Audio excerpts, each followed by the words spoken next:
Okay, we are back with Suzerain. So we've done a few things first episode. We made a couple of decisions. I've decided not to relinquish any of my potential powers whatsoever to the reformists. I don't think the reformists are good for the country. I don't think the reformists are good for anything. Plus, we don't really know their values yet. I imagine we will get a chance to meet up with them. We'll see what else is going on in Holzord, our home city. Campaign Finance Bill. Sign or veto the Electoral Campaign Finance Bill that was approved by the Grand National Assembly.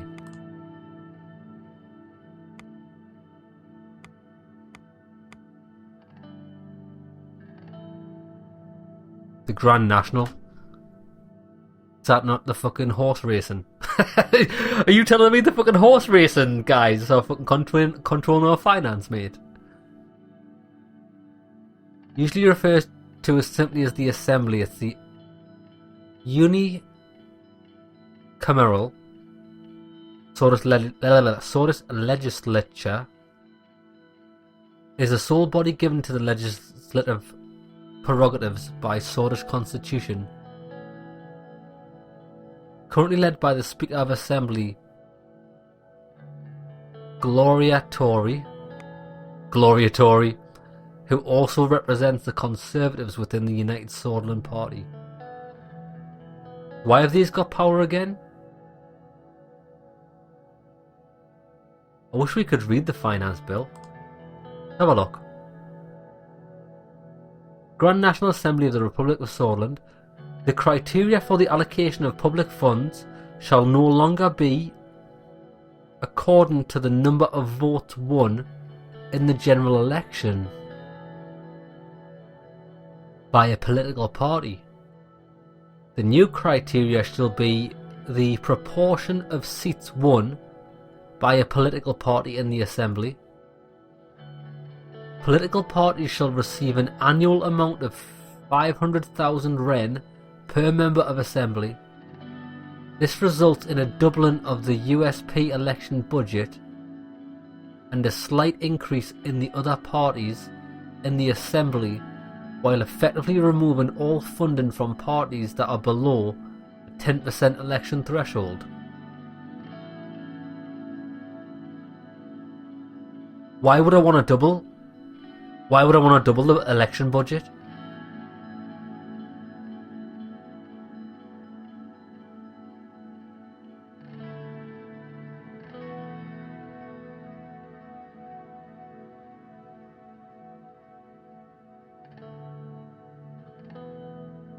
Now I'm going to veto that. See, if we didn't have the ability to veto, we would have to fucking think it.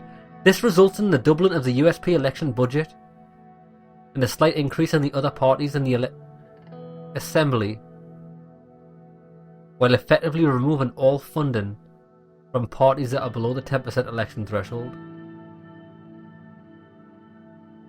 But I don't think you should do that. If people want to run, if you do this, you're going to make it a two-party race. Fuck that. Vetoed, bitch. Computer says no. Read the report from Holzord. Party Committee Report. The Reform Committee reports that any potential change to the Constitution that would result in the expansion of executive powers will likely result in strong opposition from the People's Freedom and Justice Party. We know this. However, this guy, Kisaro Kivana, Swedish politician and leader of the National Front Party. National Front. Shady people to be dealing with, apparently, but then again, are they? Depends. He's been a member of the Assembly since 1937. Right? Of the National Front Party seem to be interested in working together with the committee. The members of Assembly in support of such direction currently seem low, but possibly make up a huge majority in the Grand National Assembly. If the Conservatives' support can be taken, the reformist wing of the United Sordland Party seem reluctant about supporting such changes. Yeah, that's the issue there, because they're not going to want to work together.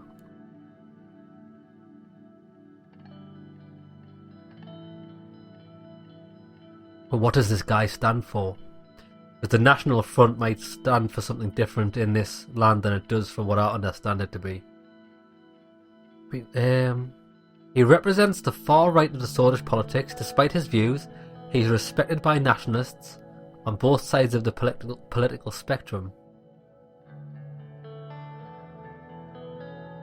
Although not verified by the state or himself, he was rumoured to be the private who announced General Ludin's 27th military coup against the government of President Artur Wissi on radio broadcast, which earned him great fame among the populace.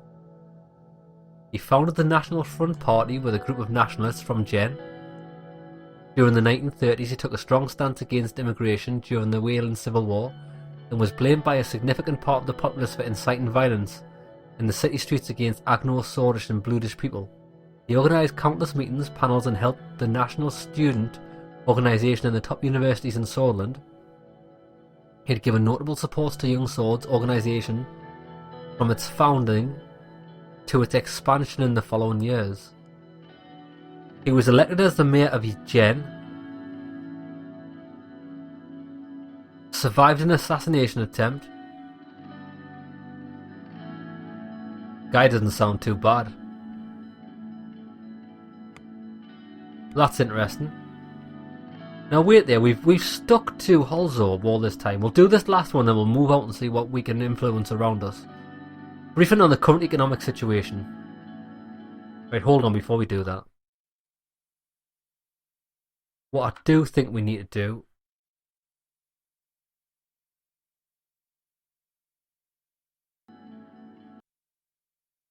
I think I've just lowered the volume a bit. I think it might be slightly a bit too high. There we go. Right, I think this should be okay. Briefing on the current economic situation.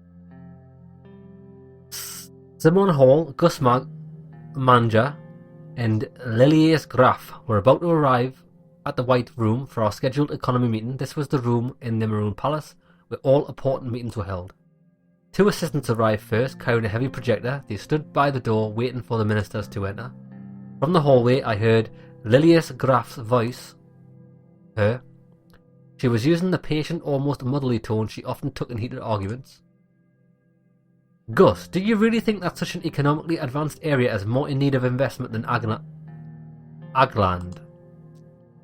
the fifth largest region of Swordland, bordering the region of Nargis, as well as the countries of Agnola and Rumburg? Its capital is Avri.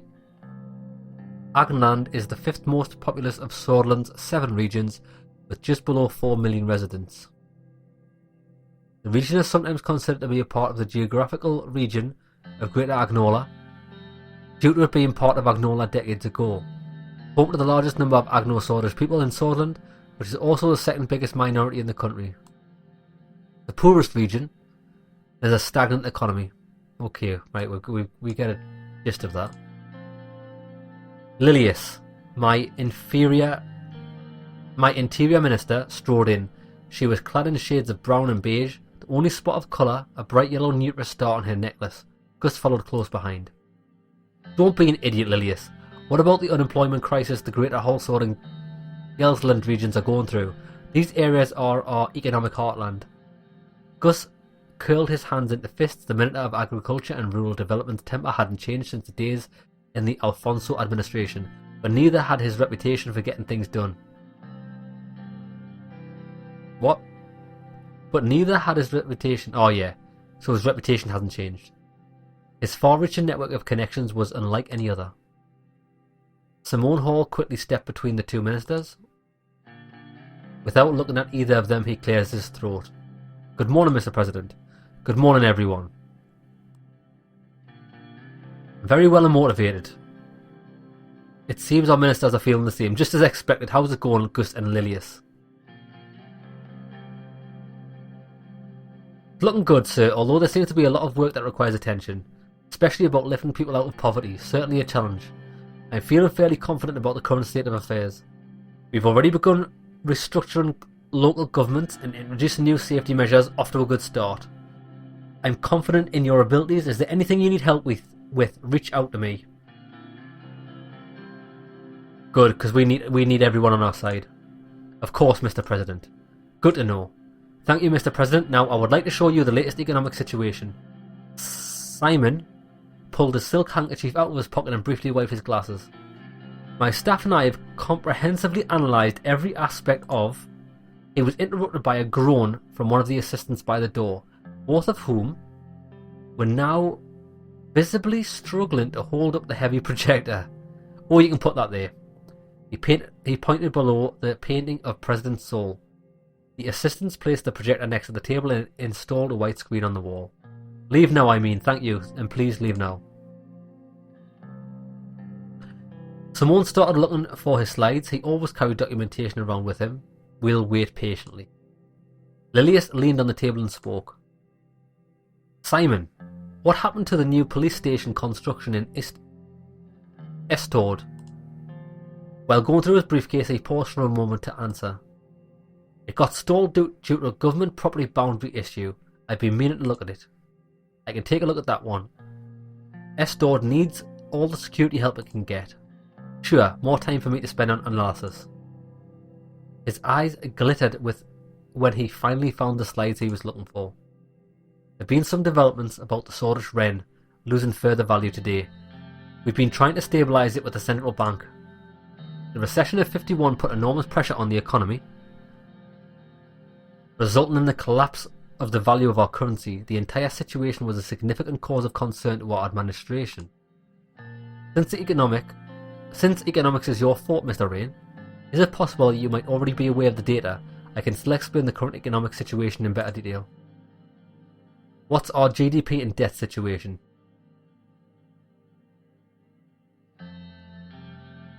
Our current GDP is 310 billion Swordfish Wren, and the national debt is 427 billion. Not good. Still hard to fathom that we lost nearly 150 billion in wealth. The past 3 years were tough. What about the unemployment and inflation rate? Unemployment has skyrocketed and now staggering 16%, and the inflation is at a relatively high 7%. Unemployment is increasing crime and drug use. We need to get people off the streets. The inflation isn't helping our average citizen either. What about the recession? The economy has been in a recession of about -6% the past year. Average GDP has dropped from 15,454 per capita to 10,359 from 1951 to now. The administration's success depends on our ability to stop this recession. The sooner we can reach GDP growth, the better. I have all the information needed. Let's move to the economic strategy. Okay then. This is going to be important. Simon scattered the paper stack in front of him in an orderly manner and took a final look at his notes. As you can see, the situation is alarming. Not everything is negative. The extensive privatisation programme of Alfonso left us a great budget surplus which we can use to stabilise the crisis. The primary subject we need to settle is on what general path we will take in our term. Solonomics-based nationalism happened in the 30s, and Alfonso's privatisation began during the end of the 40s. What will our administration focus on? One of our main promises was to promote a free market economy to stop the recession. To be frank, I believe it's the only way out of the recession. I agree. I still do not support it.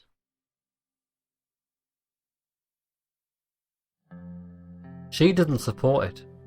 Why promote the private sector when we have qualified state-owned enterprises? Got a point. But my point being is, right, is that the problem with state-owned businesses or state-owned assets or resources is that the people running them, they've got nothing to lose. Like, for example, if I've invested everything in my life to create a private company, okay, blood, sweat and tears, I give a fuck about what happens to that company. I will do everything in my power to make it prosper. If I've put my blood, sweat and tears into a company and then just give it to someone to run, they don't give a fuck about the company. It's not theirs to give a fuck about. They didn't struggle to make it successful. They don't care about doing the hard graft that they need to do the hard graft to make it better. That's the problem with government run things. Like, for example, the NHS in the UK. It's an excellent thing to have. I think we should stick. I think we do need a government run NHS system so we can provide healthcare to all, right? The problem is the people running it don't give a fuck. They run it into the ground. They constantly ask for more money. But be sensible with your money. Make the hard decisions, and nobody does. That's my problem with it. But I do understand that the privatisation of a lot of things can often make things more expensive as there's no competition.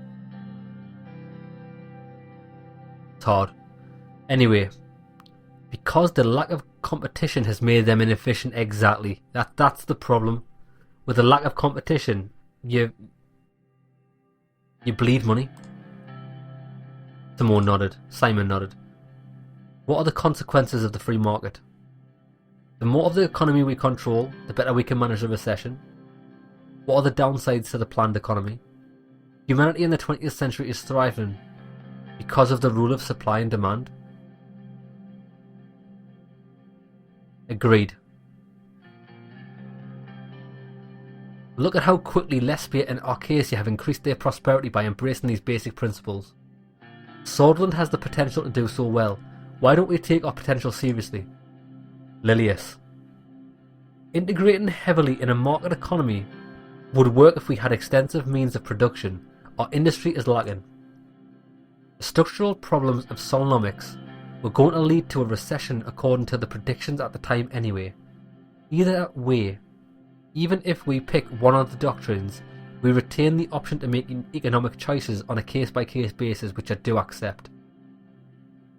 That is, however, not recommended in my point of view. The last thing we need is a chaotic economic path. Finally, something we can both agree on, Lilius. There is another important point which has direct impact on our economy: superpowers. We might have won the election, but I'm still against aligning ourselves with any superpowers. Economically speaking, we are much more closer to Arcasia than United Contana, right? So Arcasia to the west, yeah. United Contania is the Federalist Socialist Republic, yeah, that's why. And they're to the east. Aligning with the west makes more sense, I agree.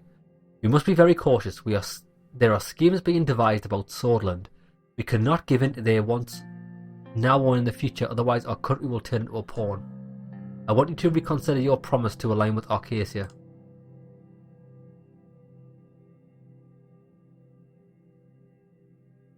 Don't worry, I won't let Arcasia control Swordland. Entering the sphere of Arcasia will help boost our economy in many ways. They are wealthy and influential.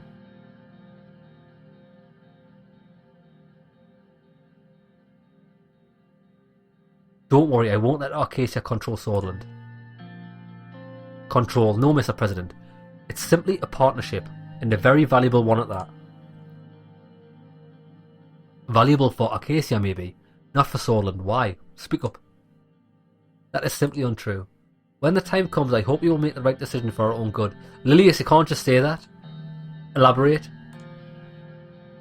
Let's not get ahead of ourselves, Minister. Whiskey will be in charge of informing you on those types of foreign policy decisions. We must first decide on our internal economic plan. Let's have a look.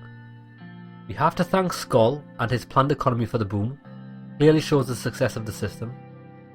Let's finish what Alfonso started with: the capitalist free market reforms. His path was going to enrich Swordland. I want to know, would a free market focus bring us stronger allies? It would make Arcasia look at our country in a more positive light. They are proponents of the free market economy. The influence Arcasia has on the world economy is extensive. Our economic strategy should be based on internal reasoning, though.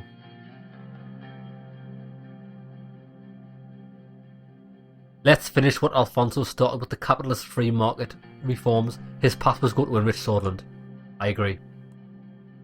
The recession was a direct result of his free market reforms. Listen, you're always going to have a recession. This is the problem. People aren't willing to take a hit for progress. People think progress is constantly success after success after success. It's not. Because when you make change, you're going to take a hit, which is often going to bring a recession. A lot of people aren't willing to do that. People are just willing to marinate, just stagnate for a security rather than how to truly prosper. History must note that the reason for the recession was because Edward Alfonso was betrayed by his party. That's not true. There was plenty of time for him to do it. If you can't make change happen in 2 years, then you are at fault. Fuck off. 2 years. Change in 2 years takes longer than that. What's on a long-term economic schedule? Picking a construction company, trade relations, tax reform and privatisation initiatives would be some of them. Sticking to a solid planned economy strategy will be the right call. 5-year plans were fruitful in the past. Let's move on. What are my final thoughts? Critical institutions must remain in state control. We must be fully responsible in delivering services. We should look at opportunities like privatisation to create financial resources. A market economy doesn't require as much guidance and could help us attract a foreign capital.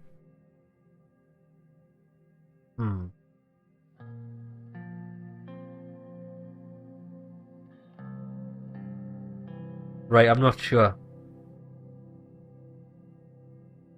Let's think.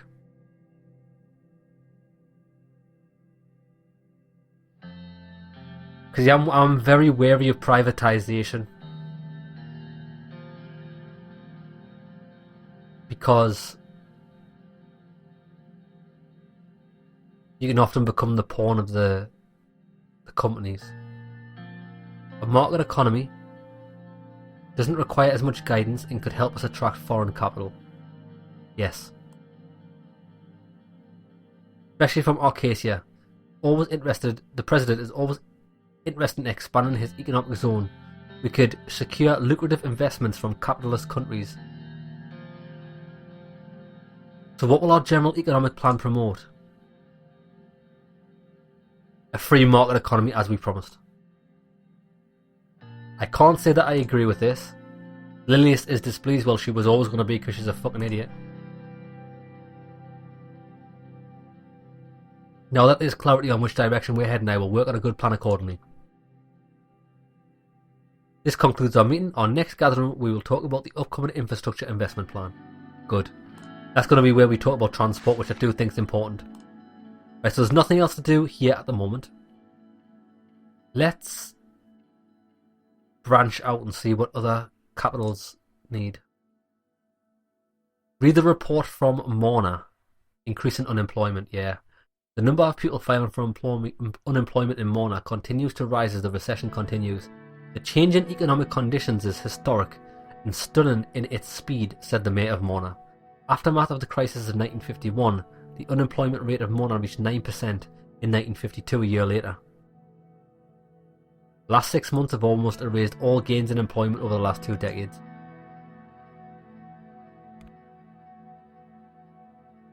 Agricultural growth? It seems promising. For the first time in 3 years, the agricultural output of Sana has increased. Experts link it to both a drop in temperature and new farming practices that have been adopted in recent years. The region has potential to become a powerhouse. Keep that in mind because that's very close to us. Infrastructure report. The recession led to a reduction in rail assets, with more than a fifth of the railway network itself antiquated, being mothballed in the recent years, while the main lines of the railway network are currently in service, increasing demand in goods from Gelzor to the capital, pushing the network to its limits. Invest in mega infrastructure. A decision to invest in 1 or 2 planned mega infrastructure projects. Interesting. The Ministry of Economy has put forward 2 bold plans for mega infrastructure projects that would help with the economic recession in the long term. Investing in projects of this scale will take up some portion of our budget, but could prove worthwhile if accomplished successfully. Yeah, see, this is...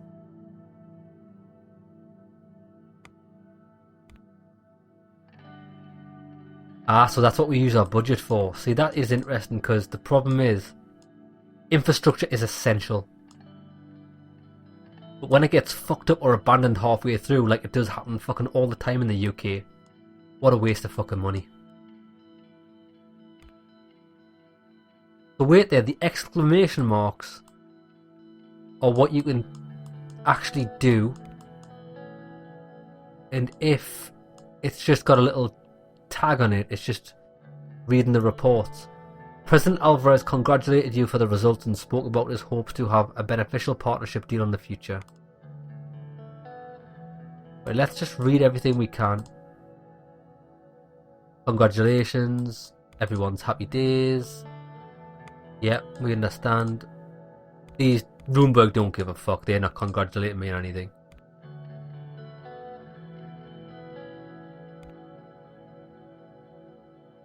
Low production in Agland. Lack of investment in Arvery. It's not a very prosperous nation. Infrastructure report. The recent collapse of the tourism industry in Lenkirk has led to a reduction in trade traffic and road maintenance. So they're fucked. Increase in homelessness in there. And what do these say? These just congratulations again. Yep.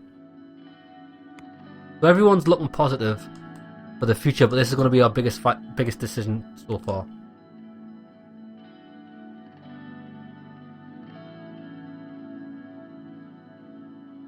Let's invest in a mega infrastructure. I believe this is good, and we are going to have to stick it out.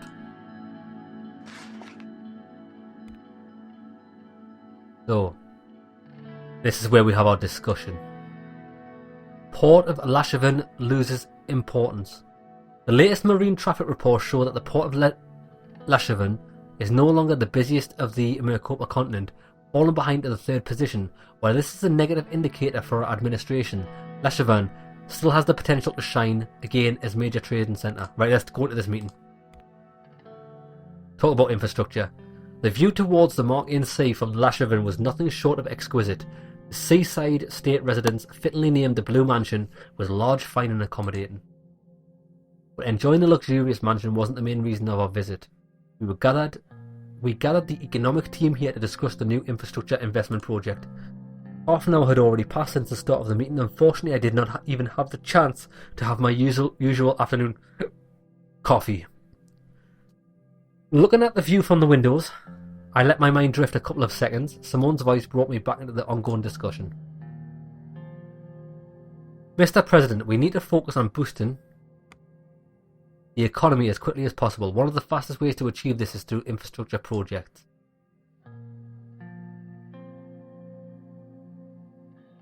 Okay.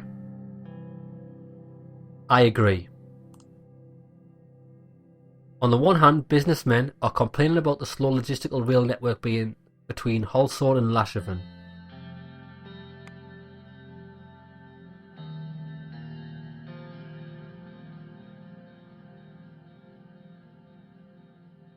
Right. So between Halsord and Lashavan, two capitals. Okay. Lilia started talking as soon as Simone took a breath. On the other hand, citizens are criticising the lack of a proper highway connection between Lashavan and Arvery.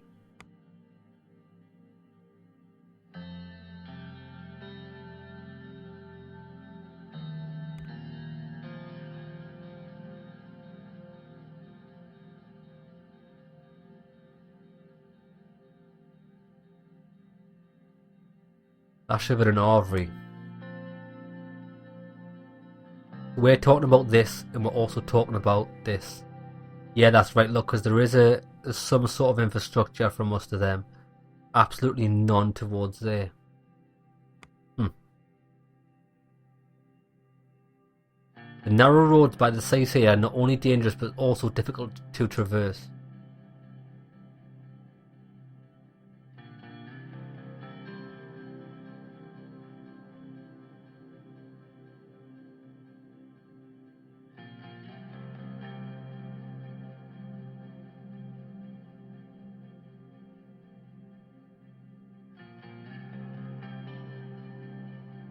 I'm torn. Because I think there's a big opportunity here. If we can unite the North.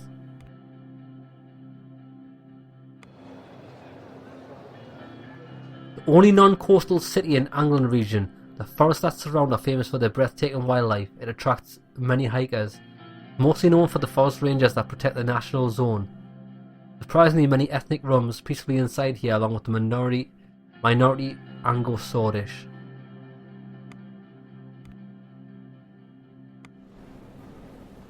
Logistics hub for land trade between Agnola and Swordland.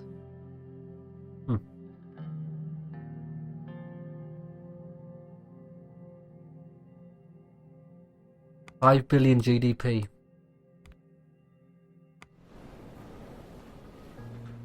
$83 billion. I don't believe we should cut this region off. The citizens and their demands matter the most.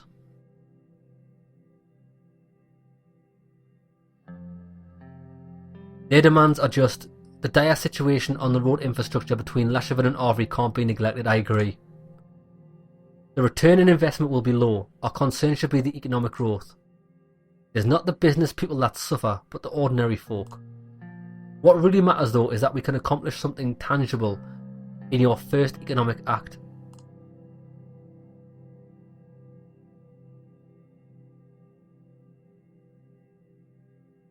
We must improve the economy of the nation and bring it out of recession.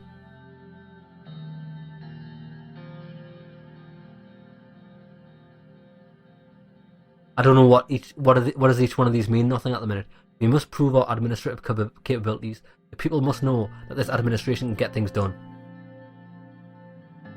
Therefore, I define two important projects for your attention: the H3 Highway Project and the L1 High Speed Railway Project. Mr. Hall repositioned himself on the chair to take a more comfortable posture. The Ministry can only support one project at a time. With the current capacity and budget, let's move on to the details of each. Which one do you want to hear about first? Tell me about the H3 Highway. Aims to improve the abysmal state of the road network in the Agnan region bordering Agnolia.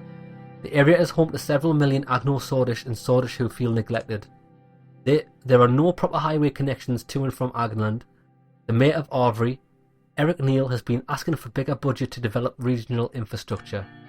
He told us that even trucks are having a hard time travelling through the main roads. The increased traffic is causing trouble for people commuting in and out of the region. Agland, yeah. Okay.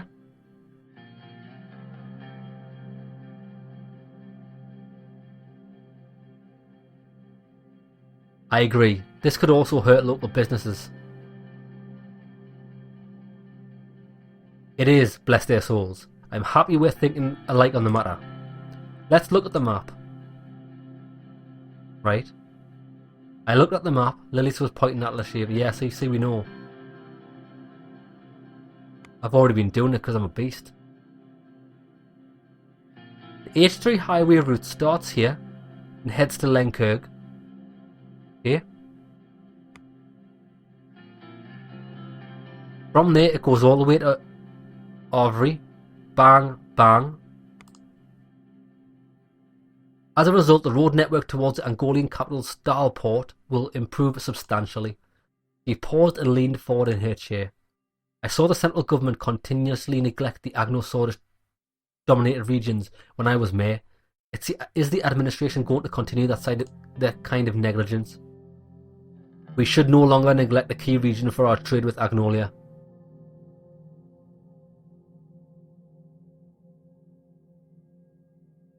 I think we should make Agno-Swordish citizens respect their swords like us all. I am all for Swordish citizens without separation or preference, therefore we should think about the country overall. It has to be pointed out that the highway would be less beneficial in the near term. I have to disagree. It will increase the spread of transportation throughout the region. I agree with Lilius on this. Our citizens will be quite pleased if we successfully accomplish this. Besides, if we enter trade talks with Agnola, they would see the investment as a positive sign. I want to hear the other project though. This is very interesting. Tell me about the railway. Your predecessor, Alfonso, has failed in developing his campaign promise, but we can start the construction of the groundbreaking railway project. As you know, our current trains cannot meet the standards of today. As many other countries adopt the new electric engine technology to power up their trains, we fall one step behind. Reports about the newest trains in United Cortana travelling at incredible speeds has piqued the business interest. They too want to transport resources and material from Holland, also to Lachhaven, with great speed and efficiency.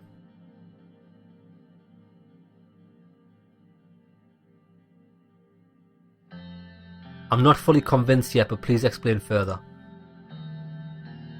Our plan is to upgrade the old L1 line from Holsort to Lachhaven. It will transport to a high-speed rail. Okay. Holsort. The planned construction starts right here at the capital. It will go to Anrica first. Anrica. The planned construction starts right here at the capital. It will go there, yeah, we know that. And then connect to Gelsord. And then Lachhaven. Our economic powerhouse. My issue with this is we've already got a fucking transport route there that's efficient enough. By doing this project, is that not going to cause delays? L1 will significantly boost the economy of the newly linked cities, even the rural areas in between. Lachhaven is our primary port, so the goods unloaded there will be transported to Holsord much faster. While I appreciate that, as long as you put a plan in place, they'll get here regardless. Investments in already developed regions make little sense. I completely agree. Our attention must be diverted to the needy. The H3 makes more sense. The Mayor of Anrica, Curtin Lest, also requested this project to be prioritised. Businessmen in the region will be very content, which increases investments in employment. Does it though? Therefore, I will recommend the L1 high-speed rail project. I've settled on a decision. What will your choice be, Mr. President? I've decided on the H3 highway project, to improve the infrastructure in our poorer regions. Thank God, I knew you would see reason. The negotiations will begin in the middle of the year. You'll be able to award the contract to a corporation of your choice. The ministry estimates that the entire construction will finish in 2 years if every step going forward is executed successfully. Good. Is there anything else? That is all, Mr. President. See you soon. Have a nice day. I think I think that is the right decision, because you have to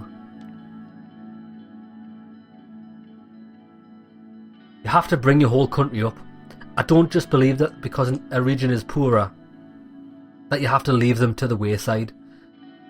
There's a lot of opportunity here, especially being on the border with this, which is a fucking powerhouse of a nation. It's going to bring more opportunities, and I think these opportunities would be missed if we just concentrate inward on what we've already got. It's not right.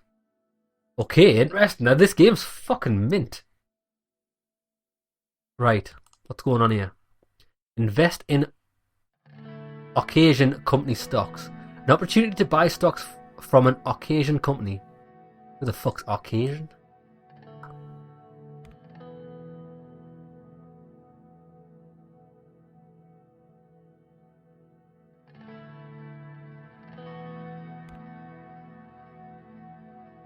A personal investment opportunity has been relayed by Mr. Manger, an experienced stockbroker in Ventress City. Occasia is selling valuable shares of Armadine Industries, an up-and-coming electronics manufacturing company. We could invest or let the opportunity pass. -1 personal wealth. Now I've only got 1 personal wealth. That's for me personally. It's got nothing to do with the economy.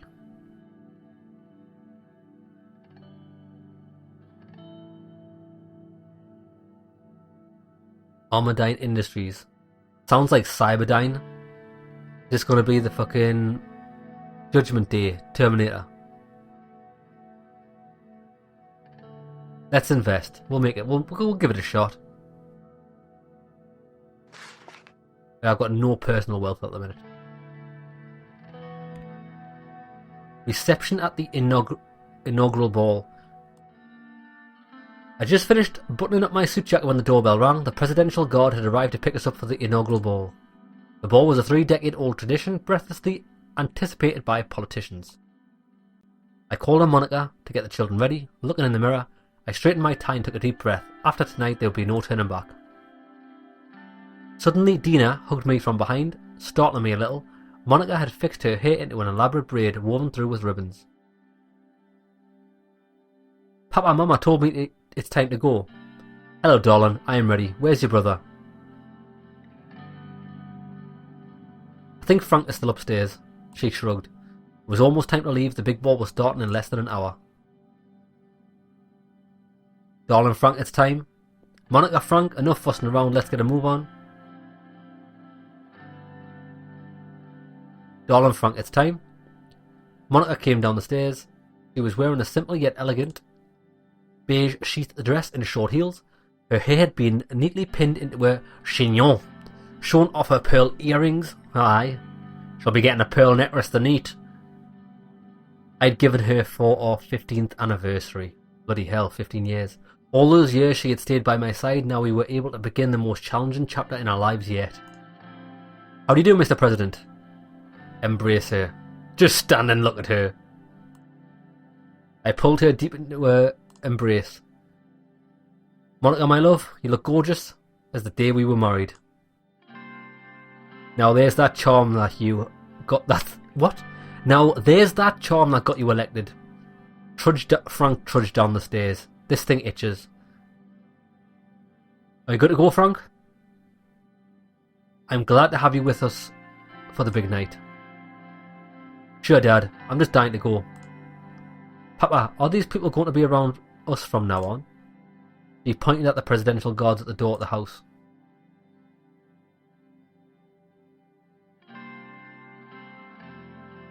These people are our friends, Dina. It's alright, baby. They're here to make sure nothing bad happens to your papa or his family. Monica held Dina's hand. Together they flanked by the guards and we walked out the door. Halfway to the car, Frank stopped and abruptly turned towards me. Dad, do I really have to go? Couldn't I stay at home instead? I'm nervous myself, Frank, but I feel a lot more confident with my son by my side. You'll love it, son. I'm sure there'll be plenty of pretty girls to dance with. If there's even time in between all the boring speeches. But I guess I have no choice. Got that over with, Frank. Let's go. The car's waiting for us. I keep forgetting this guy's not a kid. He's actually a grown adult. Our son. The motorcade started moving towards the palace. I gazed out the window, deep in thought. Anton, what are you thinking about? With all that's been happening, I'm wondering if I made the right choice. I'm thinking that we've come a long way together, haven't we? Yes, we have, love. Just remember, no matter what happens, the children and I will always be here for you. Frank rolled his eyes. I know you will, honey. I'm going to help Papa fix everything. I know you will, honey. Let's just enjoy the night. After what seemed like a few minutes, the convoy slowed to a halt. Sergei rolled down the limousine's soundproof partition. We're here, sir. Hope you've enjoyed the drive. I did, Sergei. Thank you. Much appreciated. How are you today? I'm just as good as I can be, but today is your day, sir. I'm glad you're in charge now. You know my entire family voted for you. Thank you and your family. I am here with all your support. No reason to thank me, sir. You are the one who sparked a glimmer of hope in us all. Sergei opened the door and we got out. Politicians, bureaucrats and celebrities are there. Good luck, Mr. President. See you on the trip home. Reporters. Fucking bastards. Do you plan on working together with the opposition parties in the expected constitutional reforms? This night is for celebration. I'm not going to talk about my policies now.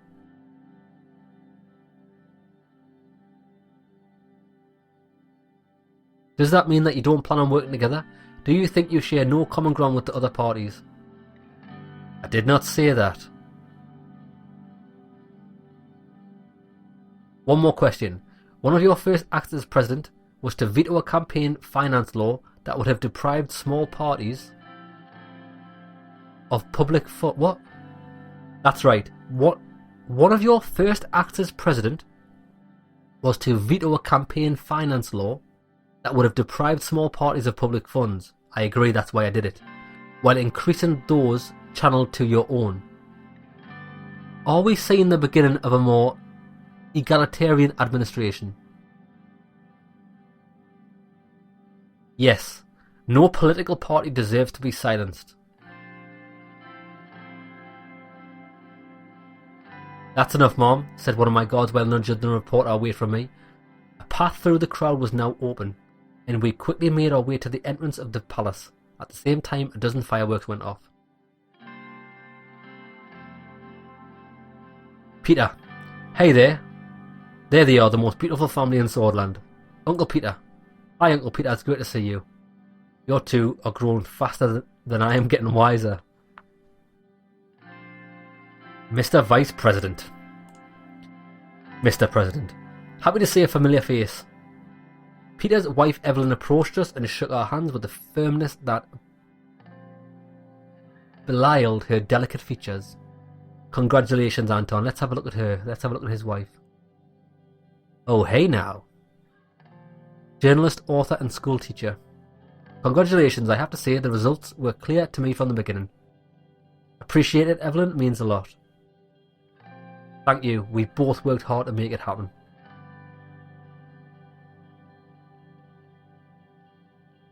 We know you did, you deserved the position. And tonight we reap the rewards. I hope you will show me the same enthusiasm on the job. Yes, I definitely need a celebration after that. Come on, let's get to the fucking ball.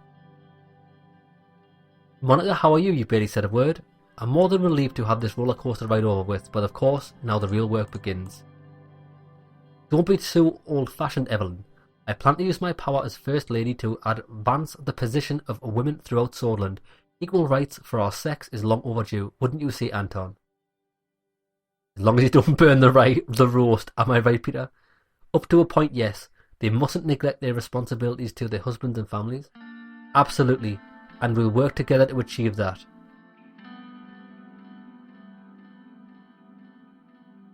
Monica flashed me a smile. Dina suddenly jumped in between us and tugged on my sleeve.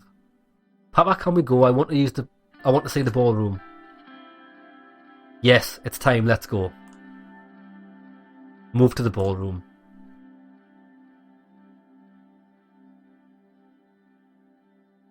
We sat down for dinner and the band started playing. Oof, that was tiring. Who's that, Peter?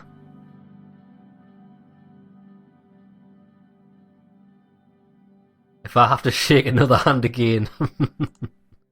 Suddenly a loud banging noise echoed from outside the ballroom, then another one and another. The musicians stopped playing. Everyone in the room was looking around in confusion. Peter and I turned towards each other, realization dawning on both of our faces. Are they bombs? Are guns fireworks? No, gunshots. As soon as Monica heard the word, she lunged from her seat. Get down! Anton, the kids. Monica, Dina and Frank all looked at me beseechingly. I rushed to shield them. Papa, what's happening? I knew it. We never should have gone. Chaos broke out as some gunshots some guests flung themselves down under their tables and others ran towards the doors, screaming. Dina burst into tears while Frank tried to confront her, hiding the fear in his own eyes. Nice one, son. 3 more gunshots rang out loudly. Mr. President, are you alright? Carl Greaser, head of the Swordish police force, was running towards us with 3 more police officers in decorated uniforms. They all had their guns drawn. So that's him. As soon as he made it to us and saw we were unharmed, he let out a big sigh of relief. Thank God. Check the perimeter. He turned around quickly to his man. "Check the perimeter now. Paul, Jensen, follow my lead. We will bring them to the safe room." He now turned to Monica, Evelyn and the children and spoke in a softer voice. "Do not worry, the situation is now under control. Please follow me." We promptly followed Carl through the winding halls and corridors of the palace. His men still had their guns drawn, which did nothing to ease the tension. On the way, Peter made an attempt to break the silence. What a fucking night. It's not over yet.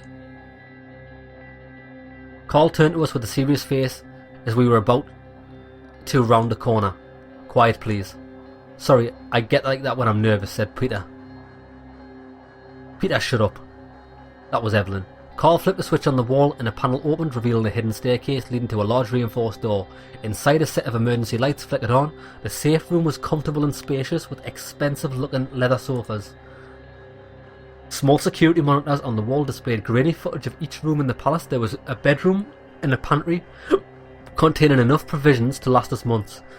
Monica and Evelyn sat the children down and started wiping their tears. Carl stepped away and made us a few radio calls. When he was done, he was returned to me and Peter.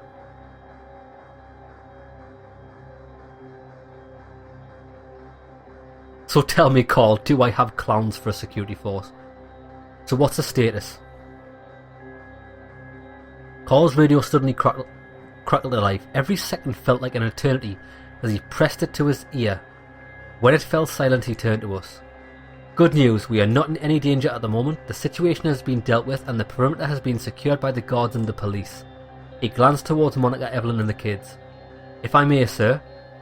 He gestured towards a more private corner of the room and started speaking more quietly. "This is what we know so far. We have confirmed that 2 people were gunned down in front of the palace.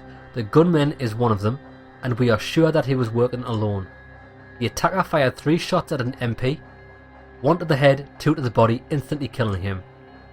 Presidential guards at the palace immediately shot and killed the attacker.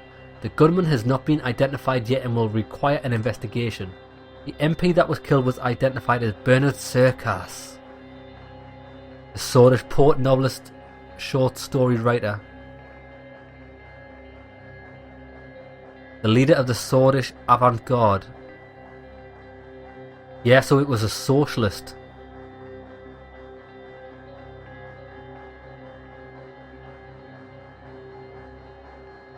Earned him the description of a romantic communist. So this is going to be a battle upon communism, isn't it? Now we don't know the full story yet, but I think that's probably going to benefit our interests. This is huge, Anton. It will cause a lot of problems. A lot of problems. Peter pulled out 2 cigarettes and handed me one. Monica was still trying to tend to Dina and Frank as Frank paced the room, mumbling that he should have stayed home. Comfort Monica and the kids. I sat down beside my wife and the children. Nothing like this will ever happen again, I'll make sure of it. We are safe, I'll make sure everything's going to be fine. We can't be sure of anything anymore, Anton. I lit my cigarette and took a deep drag. I'll keep my family safe at all costs. I crushed the cigarette on the ashtray. Fucking hell. Shit got real quick. Let's read the security report. Security has been increased. They've been heightened after the murder of Bernard Serkas. The Mayor of Holsword reports that everything is under control. Security around the Maroon Palace has been increased by the combined efforts of the Holsword Police Department and the Presidential Guard. Additionally, the entrance procedure to the palace are being revised with advice from security professionals. The Police Chief Carl Griesner report that the investigation has been launched on the murder of Bernard Serkas. Okay. What else is there to do? Emergency meeting. Now tell you what, before we do that emergency meeting, I am going to call it an episode here. Before we get stuck into that. So far politically, I think we're doing well. But there's things out of our control, like this assassination on an MP, Bernard Serkas. Completely out of our control, but it's the way we manage it that's going to help us going forward. The game's so interesting. Okay, lads, well, I hope you've enjoyed the episode, and I'll see you in the next one for more politics and tough decisions.